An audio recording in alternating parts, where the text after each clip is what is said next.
our business. Okay, we're going to change it up a little bit. Who here thinks money is evil? Who wants more money? Okay, so this is all about our mindset around money. So we have some incredible people to talk to us next. It is going to be via video, and I'm just going to read out the bio for these two incredible people. Okay, so first is Mitch. Mitch is founder and director of MJB Seminars. Mitch Behan is a master educator and communicator in the field of personal transformation. As Australia's top expert in wealth creation psychology, and with over 18 years experience in the personal development industry, he has transformed thousands of lives worldwide. With Mitch, the name of the game is to help each and every person achieve staggering success, using science and universal principles as a means to give us the complete tool set, so we can gain full control of our financial, emotional and spiritual prosperity. We also have Amelia.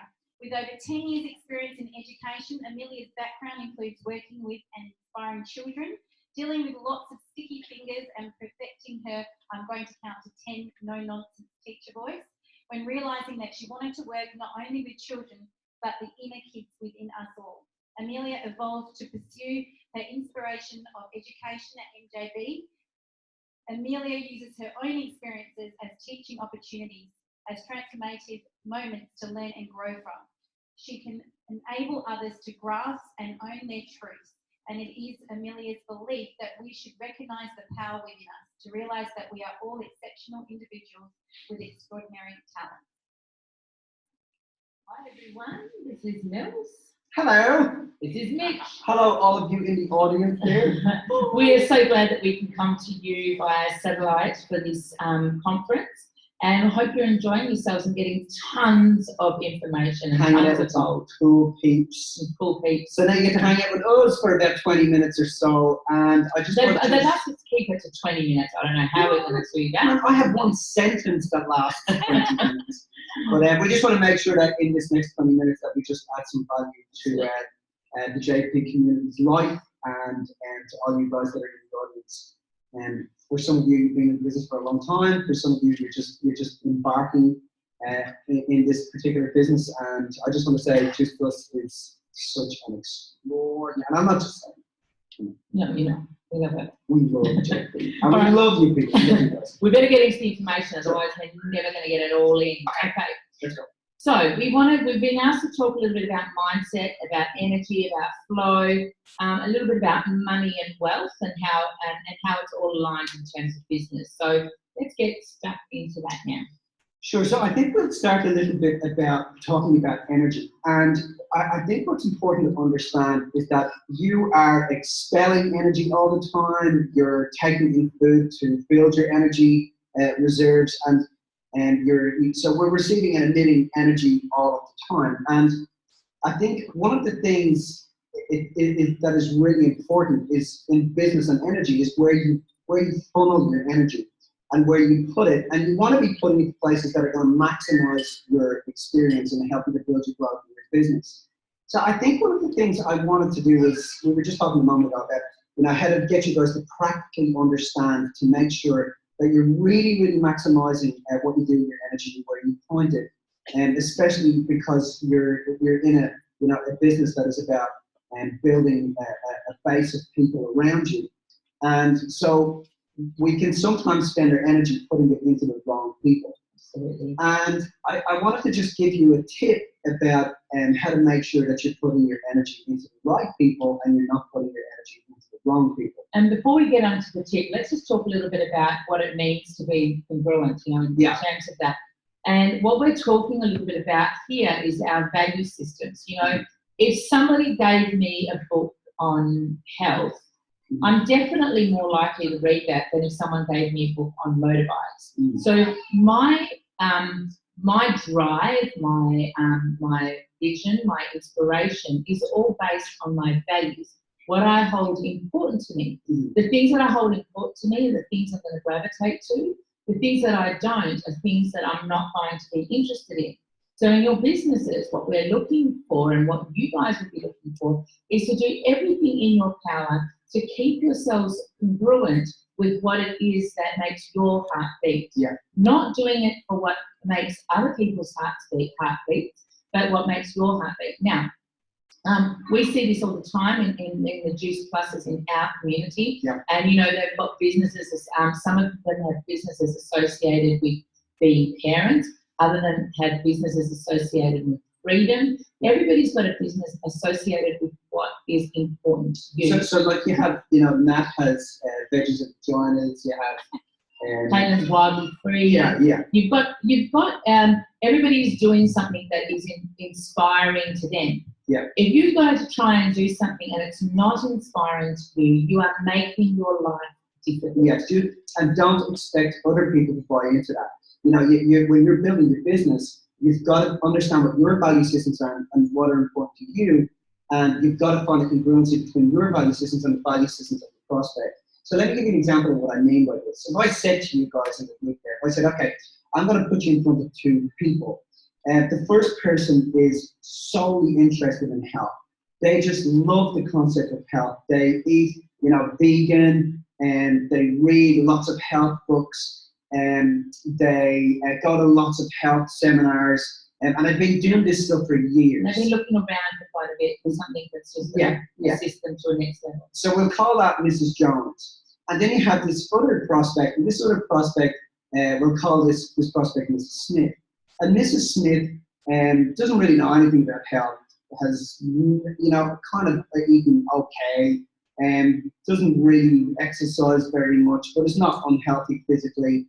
And goes to work 9 to 5, has, you know, young kids, and doesn't really put a lot of time into herself.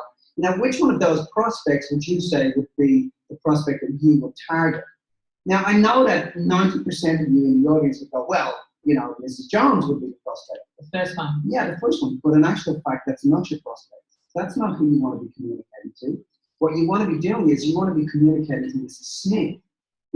And then to communicate to Mrs. Smith, what most of your NMDs and right up to your 1 to 400 clubbers have done is they have become experts in the field of what they love, and now Mrs. Smith sees that this person is an expert in the field of what they love, and there's a congruency between you and Mrs. Smith. And the congruency is that first off, you are the expert in that field. When you're the expert in that field, Mrs. Smith is not going to go anywhere else. She's going to go straight to you. I'll explain to you how that works. So Mrs. Jones is already looking around. Because Mrs. Jones is already looking around, she can see that there's a lot of options. She can go down this road, she can go down this road, she can go down this road. And she's got her eyes peeled, she's got her eyes open. Now, she's a tougher prospect. And she's a tougher prospect because she's already looking around, she's already educated herself in some way. Yeah. For the most part, what you're looking for are the people who we call the ones that are asleep. And we don't mean that they're asleep in the sense that they're not, you know, living their lives. They're asleep in the sense that they haven't been exposed as much to the education that you will be able to provide them and the products that you will be able to provide them. They've never really heard about that. Yeah. And the reason that they haven't heard about it is because they're not looking out there. Now, when they're not looking out there and you are the one that wakes them up, you are the one that shows them that there's another possibility out there outside of the reality that they already know. Right. When you are the person that shows them that, you then become their expert. So when the first time you hear about something that just absolutely inspires you, you don't go looking around for somebody else that does the same thing. You are invested in that person, in that mentor, in that idea, in that product, because that's the product that woke you up. And for all of you, or 99% of you, Juice Plus would have been that for you. That's right. Somebody has woken you up to the potential business, the potential health, the potential lifestyle of having this product. Yeah. And as a result of that, you guys are loyal to it for that reason. So the people that you're looking for are the ones that aren't quite looking around, but have got their eyes peeled, or they're on Facebook, or they're in the communities in some way, And those are the people that you want to be targeting, because they're the people that are going to be your loyal clients and your loyal business owners. I think it's important to understand here as well that, you know, Mrs. Jones, is, she's probably been doing it for 10 years. She's been real kicking, you know, when you get to talk to Mrs. Jones, she's going to start to try to tell you a few things. They're not really the prospect that you want to be dealing with. So there's an important message here. The first thing is to get really clear about what your value systems are, because living your life in accordance with your values is very well. Absolutely. If you're not living your life in accordance with your values, you're helping someone else to live their lives in accordance with theirs. And when you understand what your values are and you communicate in terms of your values, you become an expert in the area of your values. And when you become an expert in the area of your values, you're the senior authority on that value, and therefore you will attract other people that want to do the same thing. Mrs. Smith, on the other hand, is someone that, as Amelia said, is open. They're ready. They're the ones you want to be looking at. You know, you don't go to the gym to find prospects for your gymnasium club. You go outside of the gym to find prospects, people that haven't been exercising, that want to actually have an experience of something greater and better. And they're your bigger market at the end of the day, guys. You don't be preaching to the people. Yeah, absolutely. And you have to understand that in speaking to Mrs. Smith over here, I'm trying to look the names, Mrs. Smith, who hasn't had that experience, who isn't as educated, you will still attract some of the Mrs. Joneses into your business. But your focus is going to be on really working on those people whose lives you can totally transform. They're not going to be pushing back as much. Does that make sense? So I know that some of you will be sitting there going, oh my God, my wealth lies in my top 3 values.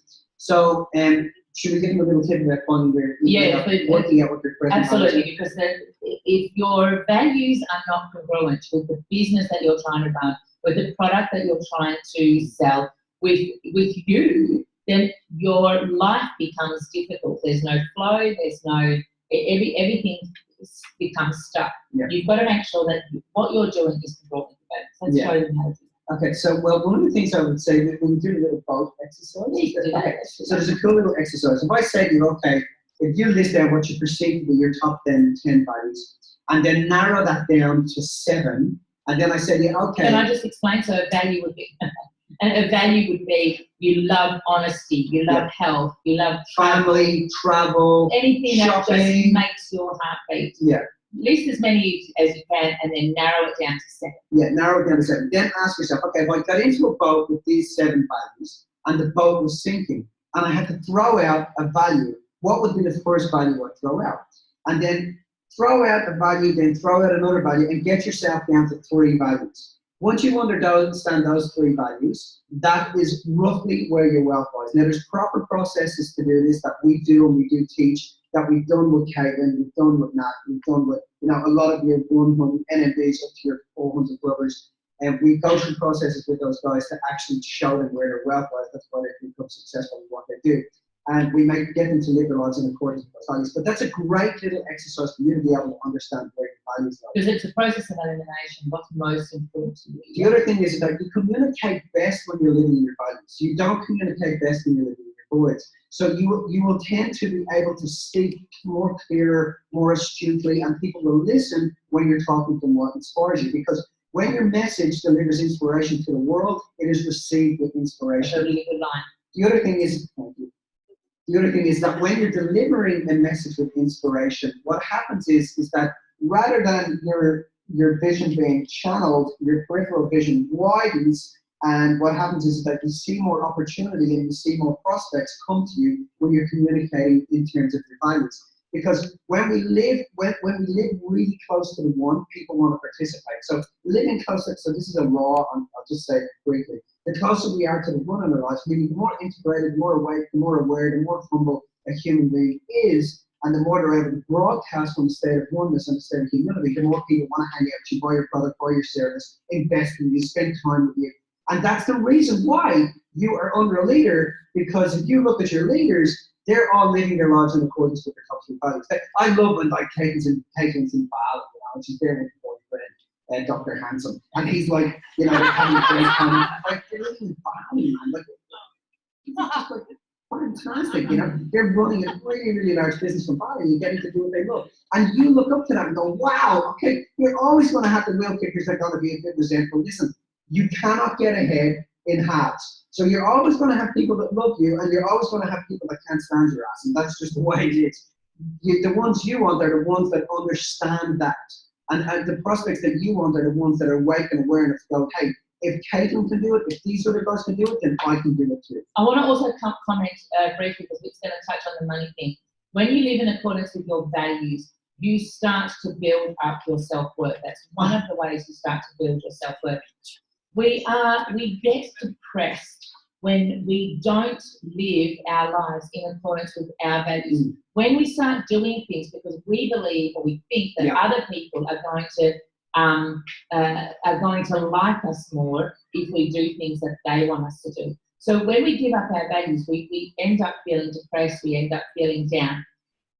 Your self-worth and your well-being is improved by you living your values. Now, you cannot improve your self-worth without fundamentally affecting your network. So this is a really important statement here. You cannot improve your self-worth without fundamentally affecting the network. So as you build your self-worth, your network has got to catch up. So get what that means. So people think, oh my God, I want to build my network without building my self-worth. You cannot build your network if you're not willing to build your self-worth. So I want to give you a tip about how you build your self-worth. And the first thing I want to say to you is that whatever follows I am follows you.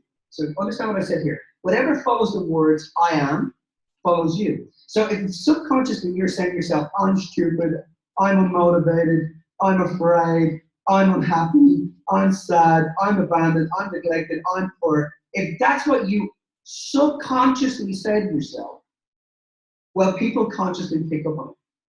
And if that's what subconsciously you're saying to yourself, well, then that's what follows you around.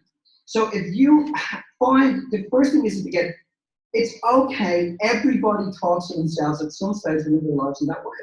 But you have to be able to take control and counter that. So you should all be waking up in the morning and looking in the mirror and saying, I am smart, I am intelligent, I am compassionate, I am empathetic, I am awake, I deserve, I am humble, I am loving, I am open. They're the things you've got to be saying to yourself. And you've got to build that emotional bank account. And as you build that emotional bank account, your bank account will build. So people say to us all the time, you know, how did you do it? How did you do it? We basically stop and build our self-worth. And as we build our self-worth, our net worth caught up. Yeah. Get that? As you build your self-worth, your net worth catches up. Now, there's a whole heap of a variety of things that you can do in terms of building your self-worth. We have, I mean, we've only got another few minutes here left to talk to you. We have so much that we work on in terms of shifting a person's mindset, because there's a difference between thinking you're worthy and knowing you deserve. Yeah. So we bridge that gap between thinking and knowing and having that experience of self-worth. And because what happens is that we run around in the world saying, yeah, I'm worthy, yeah, I can do this. But deep down we have this feeling that we were abandoned, or we're not good enough, or who am I to be doing these things that everybody else is doing? So we've got this perception running us. We call it our innermost dominant thought. So your innermost dominant thought runs that, and so your intention is to shift that. No matter who we've dealt with in JP, our vision with them all the time is, guys, you want to build a big business? You have to shift your business. I can teach you all the techniques. You can come and spend days with me, and I will teach you all about building a huge business, a huge client base. But if you don't shift that innermost dominating thought, you can forget about reality catching up. Because your innermost dominating thought is the foundation of your reality. And if you want a different reality, you have to understand the innermost dominating thought that you're running at the moment is built the reality you're in. If you want to create a reality, you will never do it based on the innermost dominating thought that's created from your brain. So therefore, you have to shift your innermost dominating thought, and it has to be congruent with your vision, your dream, and your aspiration. And that thought actually runs everything you have in your life. From the clothes that you wear, to the car that you drive, the house that you live in, your travel, everything. Show me a person's bank account. I'll tell you what the innermost dominating thought is. Absolutely. So, but there are exercises that you can do, like the one that Mitch said. You've got to write down what you bring to the table. Yeah. Write down what you bring to the table in every area of your life. There are 10 areas: mental, spiritual, and physical. They're your areas relating to your relationship with yourself. Then there's family, sexual relationships, personal social relationships, which is your friends, your global social relationships, which is how you relate to strangers and foreigners, your financial, your career, and your vocation. Write down 7 things at least that you bring to the table in each of those areas, and start to watch how you start to feel differently about yourself. And as you start to do that, you start to make steps to increasing your self-worth and your network. The final thing I just want to finish with is to do with the calling. So if one of the things we do in Mastermind Money, you know, we spend 2 days, we've been given 20 minutes to go, it's only something to do. But we spent 2 days with you guys, and our objective when you're with us in those 2 days is we will get you really clear on what your calling is, what it is you're here to do. We show you that your thoughts are affecting your reason, and you have to have a strategy with your mind. And you have to be able to eliminate emotion around money. So one of the things we do with most of the leaders in there that know us is the first thing we do is we shift their innermost dominating thought. The next thing we do is we help them to implement the wealth principles so that they can structure their finances in such a way that eradicates emotion. So if you cannot build wealth if you're emotional around wealth. So I just want to say that, so what we're going to do is we've been told that you guys are going to actually get free tickets to our next Mastermind and Money event in Perth. We've literally just held one last weekend. Well, that's so tired. We've literally just held one last weekend, and it's just phenomenal because what we do is we show you how your thoughts are affecting your wealth. We'll show you how your calling and your reason for having wealth is affecting your wealth. And we also show you a strategy that will totally transform your emotions and your wealth. So speak to the guys over there, and they will organise for you to get tickets to come to that event for free. We've loved having this chat. We hope it's helped in some way, and we look forward to seeing you guys soon.